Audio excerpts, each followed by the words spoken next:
இஸ்லாமியர் கடையில் கறி நல்லா இருக்கும் அப்படிங்கிறது ஏன் அப்படின்னா மற்ற கடையில் நல்லா இருக்காதுன்னு இல்லை, பெரும்பான்மை இஸ்லாமிய கடையில் நல்லா இருக்கும்.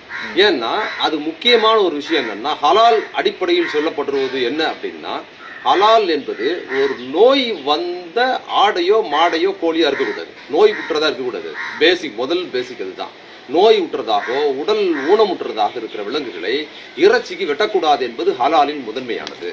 அப்போ அவங்களுக்கு எடுத்த உடனே என்னதுன்னா, நோய் வந்து இறக்கம் தருவாயில் இருக்கிற ஒரு ஆடோ கோழியோ இருக்குதுன்னு வச்சுங்களேன், அதை வித்துருவாங்க, கசாப்பு கொடுத்துருவாங்க, அதை பாய் வாங்க மாட்டாங்க.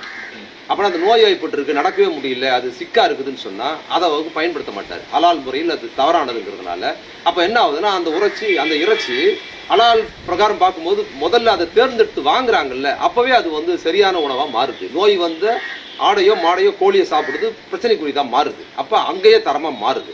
அதுக்கு பிற்பாடு அந்த ஹலால் முறையில் அறுக்கப்படுறது அப்படிங்கிறது என்னன்னு சொன்னா, அறுக்கப்படுற விலங்குக்கு வழி தெரியாமல் சாப்பிட்றதுன்னு முடிவாயிடுச்சு.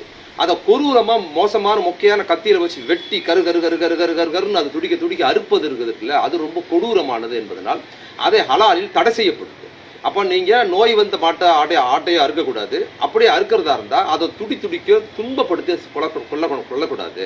அதை வந்து சரியா வெட்ட தெரியாதவங்கட்டி அதை பண்ணக்கூடாது. அப்போ அது முறையா தெரியணும்னா அதுக்கு ஷார்ப்பான நைஃப் இருக்கணும். எந்த இடத்தில் அதை அறுத்தா உடனே அது வழி தெரியாம உயிர் போகும், அது வழியே தெரியாம செத்து போயிடணும். அது அப்போ மூளைக்கு போற நரம்பு கட் பண்ற முறையில அறுக்கணும் என்பது அடுத்தது என்பது ஹலாலின் அடுத்த கட்டம், அது அறுக்கிறது. அதற்கு பிற்பாடு மூன்றாவது என்னன்னா, அறுத்த ஆடையோ அல்லது உணவு சாப்பிட்ற விஷயத்தையும் என்ன பண்ணுவாங்கன்னா, இஸ்லாமிய பாய் என்ன பண்ணுவாருன்னா, உடனே அதை வெட்டி கூறுபட மாட்டாரு, தலைகீழ கட்டி தொங்க விட்டுருவாரு. தலைகீழ தொங்க விட்ட பிறகு அது ரொம்ப நேரம் தலைகீழ தொங்கனா உடல்ல இருக்க ரத்தம் முழுக்க வெளியேறும். எல்லாம் வெளியேறினதுக்கு பிற்பாடு தான் அதை இறைச்சிக்கு எந்த பகுதி எது சிறப்பா இருக்குங்கிறது கரெக்டா பிரிச்சு வைப்பாரு. அந்த ஏன் ரத்தம் வெளியேறாருன்னு சொன்னா, நோய் வந்து ரத்தத்துல தான் இருக்கு. ஒரு மனிதனுக்கான நோய் கூறுகள் எங்க இருக்கு, நோய் என்ன நோய் இருக்குங்கிறத நீங்க டெஸ்ட் பண்ணணும். பிளட் டெஸ்ட் பண்ணாதான் என்ன நோயின்னு தெரியும்.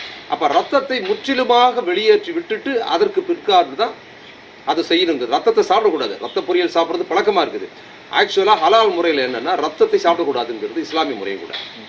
அப்போ நோய் வந்து ஆட்டை வெட்டக்கூடாது, அது வழி இல்லாம கொள்ளணும். அதுக்கு பிற்பாடு மிச்ச ஏதாவது அதுல கிருமிகள் இருக்கும்னா அந்த ரத்தத்தை முத்துமா வெளியேற்றிட்டு அதற்கு பின்னாடி இறைச்சியை கொண்டு வரணுங்கிற ஹலால் என்பது 100% சுகாதாரம் சார்ந்தது, உணவு சாப்பிட்றவங்களுக்கான சுகாதாரம் சார்ந்ததுங்கிறதுனால தான் இந்துக்கள் அதை விரும்பி சாப்பிட்றாங்க.